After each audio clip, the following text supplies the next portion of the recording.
और इधर अब जनसंख्या नियंत्रण कानून को लेकर राजस्थान सरकार के मंत्री झाबर सिंह का एक बयान सामने आया। उन्होंने कहा है कि जिसके भी 2 या 2 से ज्यादा बच्चे होंगे सरकारी सुविधाएं मुहैया नहीं कराई जाएंगी। देखिए रिपोर्ट। देश में एक तरफ जनसंख्या नियंत्रण कानून को लेकर चर्चा हो रही है, तो वहीं दूसरी तरफ राजस्थान में 2 बच्चों को लेकर कानून बनाने की विधायक और मंत्री प्रमुखता से मांग करने लगे हैं। भजनलाल सरकार के मंत्री झाबर सिंह ने हाल ही में एक बयान दिया और कहा, जिनके 2 या अधिक से अधिक 3 बच्चे हैं उन्हीं को भविष्य में सरकारी सुविधा मिल पाएगी। जिन लोगों के 3 से अधिक बच्चे होंगे उनको सरकारी सुविधाएं नहीं मिल पाएगी।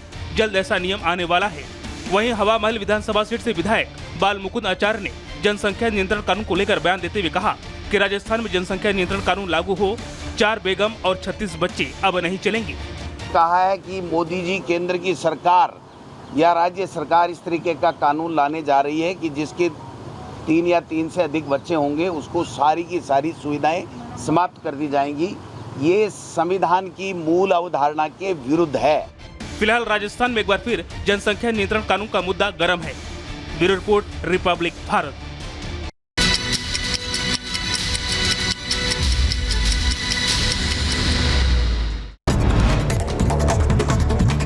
जम्मू के डोडा में सुरक्षा बलों ने आतंकवादियों को घेरा। देसा गांव में 30 मिनट तक हुई भारी गोलीबारी। सेना के ऑफिसर समेत 5 सुरक्षाकर्मी घायल हो गए। मुठभेड़ के बाद आतंकियों की तलाश में जुटी सेना। जम्मू कश्मीर के कुपवाड़ा के केरन सेक्टर में आतंकी लॉन्च पैड तैयार। सेना के सर्च अभियान में हथियारों की खेप बरामद। अखनूर में दिखे 2 हथियारबंद संदिग्ध, तलाश जारी। अभिनेत्री रकुलप्रीत सिंह का भाई अमनप्रीत सिंह गिरफ्तार। ड्रग्स केस में तेलंगाना पुलिस ने अरेस्ट कर लिया। हैदराबाद से गिरफ्तार 5 ड्रग्स पैडलर के पूछताछ के बाद गिरफ्तारी। बदायूं में पुलिस और बदमाश के बीच मुठभेड़ हो गई, जहां 25,000 का इनामी बदमाश मुठभेड़ के बाद गिरफ्तार हो गया। बदमाश मोइन पर दर्ज है गौ तस्करी समेत 5 मुकदमे। बिहार में मुजफ्फरपुर में दलित महिला के साथ हैवानियत के हदें पार। दबंगों ने कपड़े उतारकर बेरहमी से पीटा। पति के मुंह में पेशाब करने का आरोप भी लगाया, जहां पुलिस ने 3 अज्ञात के खिलाफ केस दर्ज किया। बदायूं में ग्रामीण बैंक पर चोरों ने बोला धावा। ताला तोड़कर बैंक के भीतर घुसे चोर। कैश के अलमारी का ताला तोड़कर शातिर चोर नहीं तोड़ सके अलमारी। सीसीटीवी में कैद हुई पूरी घटना।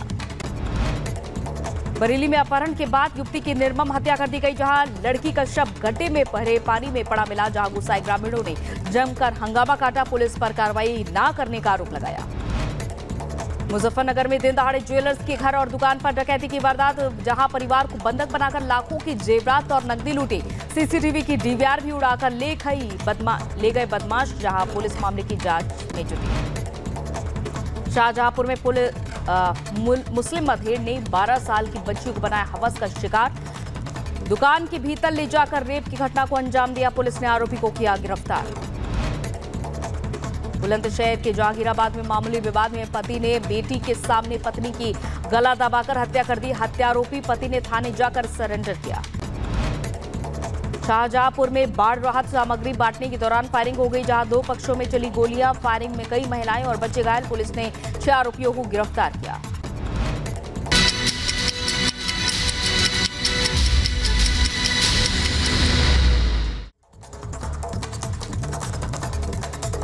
और महाराष्ट्र में विधानसभा चुनाव से पहले सरगर्मी तेज हो चुकी है। मुलाकातों का दौर भी ज्यादा बढ़ रहा है, क्योंकि देखा गया कि अजित गुट के नेता और शिंदे सरकार के मंत्री छगन भुजबल ने जहां शरद पवार से मुलाकात की है और इसके कई सियासी मायने निकाले जा रहे हैं। देखिए रिपोर्ट।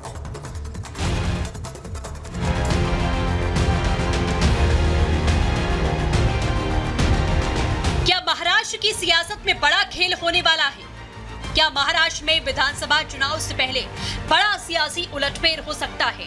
और इन्हीं सवालों पर विराम लगाने के लिए जोड़ तोड़ वाला खेल शुरू हो गया है। विधानसभा चुनाव की तैयारियों को लेकर हलचल के बीच में शिंदे सरकार में मंत्री और एनसीपी अजीत गुट के नेता छगन भुजबल ने शरद पवार से मुलाकात की है। भुजबल शरद पवार से मिलने उनके घर पहुंचे थे। जानकारी के मुताबिक दोनों के बीच करीब 1.5 घंटे तक मुलाकात चली। छगन भुजबल शरद पवार से मिलने क्यों गए थे? मुलाकात के दौरान दोनों नेताओं के बीच क्या-क्या बातें हुई, इस पर साफ-साफ प्रतिक्रिया सामने नहीं आई है। हालांकि अजीत गुट से छगन भुजबल की नाराजगी पहले भी सामने आ चुकी है। ओबीसी का आरक्षण बचाना या जो ये झगड़ा खत्म करने के लिए मैं मोदी साहब को भी मिल सकता हूँ, अमित शाह साहब को भी मिल सकता हूँ, राहुल गांधी जी को भी मिल सकता हूँ, उद्धव ठाकरे को जो चाहिए करने के लिए मैं तैयार हूँ। ये झगड़ा खत्म हो जाए और गरीब लोग आपस में टकराव नहीं करें क्या, और आरक्षण जो है जो थोड़ा बहुत है वो बच जाए। सर पवार साहब ने क्या आश्वासन दिया सर, आप मुलाकात की? वो बोल रहे राजनीति में ये आम है कि नेता डॉक्टर बनकर विरोधी का स्वास्थ्य बता देते हैं, लेकिन जो महाराष्ट्र में हो रहा है उसका हाल कोई नहीं सुन पा रहा। शरद पवार और छगन भुजबल के बीच मुलाकात के दौरान क्या बात हुई ये अभी तक साफ नहीं हो सका, लेकिन शरद गुट के नेता इस मुलाकात को अपनी जीत बता रहे हैं। जितेंद्र आव्हाड ने तो शरद पवार को महाराष्ट्र की सियासत का सुपर बॉस बता दिया। वो मिलने गए, अगर वो तबियत पूछने गए तो अच्छी बात है। शरद पवार एक जादू की काड़ी है, जादू की चाबी है, सबको मालूम है। ताला खोलने वाला ताली वो क्या बोला, चाबी बनाता कौन है? मास्टर की हो। शरद पवार और छगन भुजबल की मुलाकात पर एनसीपी नेता और शरद पवार की बेटी सुप्रिया सूले की भी प्रतिक्रियाएं सामने आई हैं। सुप्रिया सूले ने इस मुलाकात को सियासी रंग देने से इनकार कर दिया। महाराष्ट्र में विधानसभा की 288 सीटें हैं। अगर 2019 में हुए विधानसभा चुनाव के प्रदर्शन की बात करें तो बीजेपी को 105 सीटों पर जीत मिली थी, जबकि शिवसेना उद्धव गुट को 56 सीटें मिली थी। वहीं एनसीपी को 54 सीटों पर कामयाबी मिली थी, जबकि कांग्रेस ने 44 सीटों पर जीत हासिल करने में कामयाबी हासिल की थी। हाल ही में हुए विधानसभा परिषद चुनाव में बम्पर जीत से एनडीए उत्साह से लबरेज है। पिछले विधानसभा चुनाव में बीजेपी का प्रदर्शन भी शानदार था। हालांकि इस बार बीजेपी के सामने शरद पवार के नेतृत्व में महाविकास आघाड़ी चुनौती देने के लिए तैयार है। मराठा आरक्षण इस बार के चुनाव में विपक्ष के लिए बड़ा मुद्दा बन सकता है। अब विपक्ष की इस चुनौती से निपटने के लिए एनडीए क्या समीकरण इजाद करती है? कुल मिलाकर इस बार का विधानसभा चुनाव शिंदे सरकार के लिए आसान होता दिखाई नहीं दे रहा। महाराष्ट्र विधानसभा चुनाव में 3 महीने से भी कम का समय बचा है, जिसकी तैयारियों में अभी से सभी राजनीतिक पार्टियां जुट गई हैं। सीटों के बंटवारे से लेकर चुनाव की तैयारियों पर बैठकों का भी दौर जारी है। लक्ष्य है किसी तरह से सत्ता हासिल करना। हालांकि सत्ता उसे ही मिलेगी जो जनता के भरोसे पर खरा उतरेगा। Bureau report, Republic Bharat.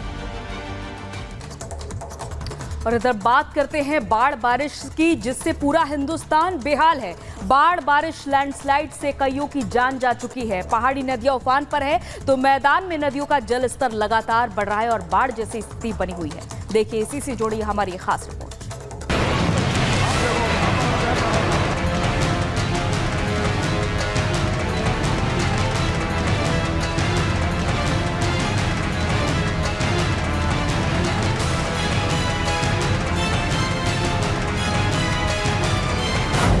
पूरब से पश्चिम तक पानी पानी, आधे हिंदुस्तान पर जल प्रलय, 1500 गांव जलमग्न, सैकड़ों लोगों की गई जान, पहाड़ों पर प्रकृति का प्रहार, उत्तर प्रदेश पर कुदरत का कहर, बिहार में लबालब नदियां, शहर शहर त्राहिमाम। भारी बारिश और बाढ़ ने ऐसा कहर बरपाया है कि हर कोई त्राहिमाम कर रहा है। यूपी के बलिया में घाघरा नदी ने ऐसा कहर ढाया कि यहां कई घर कटान के कारण नदी में समा गए, जिसे देखते हुए लोग खुद अपने घरों को तोड़ रहे हैं। जो ईंट पत्थर मकान का है वो कम से कम काम आ जाए। यहां अभी तक कई लोग मकान को तोड़ चुके हैं। शासन की तरफ से पीड़ितों को हर संभव मदद दी जा रही है। यहां करीब 150 परिवारों को गांव खाली करने का अल्टीमेटम भी दिया जा चुका है। लखीमपुर खीरी में शारदा नदी में बाढ़ आने से कई गांवों का संपर्क टूट गया है। भारी बारिश के कारण रास्ते पूरी तरह से डूब गए हैं। हालात ये हैं कि लोग पानी से ही गुजर कर जाने को मजबूर हैं। गोरखपुर का भी हाल बुरा है। राप्ती नदी यहां खतरे के निशान से 86 सेंटीमीटर ऊपर बह रही है। गोरखपुर में 47 से ज्यादा गांव सैलाब के सितम से परेशान हैं। यहां हालात बेकाबू हैं। प्रशासन ने बाढ़ पीड़ितों के लिए नावों का इंतजाम किया है, जिससे जिन्हें घर से निकलना बेहद जरूरी है वो अपने काम कर सकें। यहां बाढ़ प्रभावितों के लिए प्रशासन ने राहत सामग्री का भी इंतजाम किया है। बाढ़ पीड़ितों में खाद्यान्न सामग्री बांटी गई है।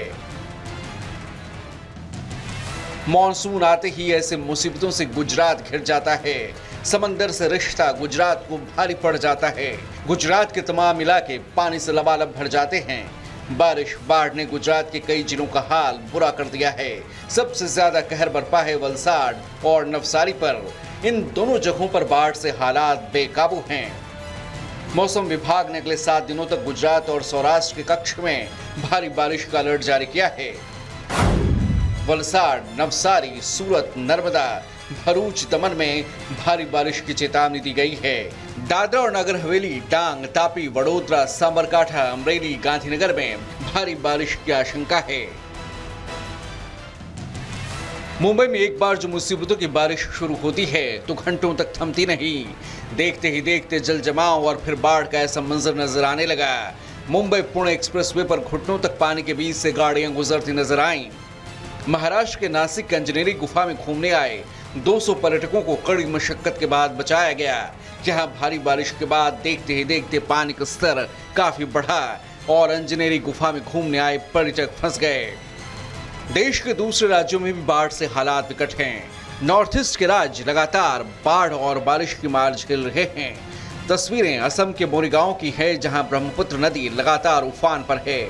कई इलाके बाढ़ की चपेट में आ चुके हैं और लोग लगातार बेघर हो रहे हैं।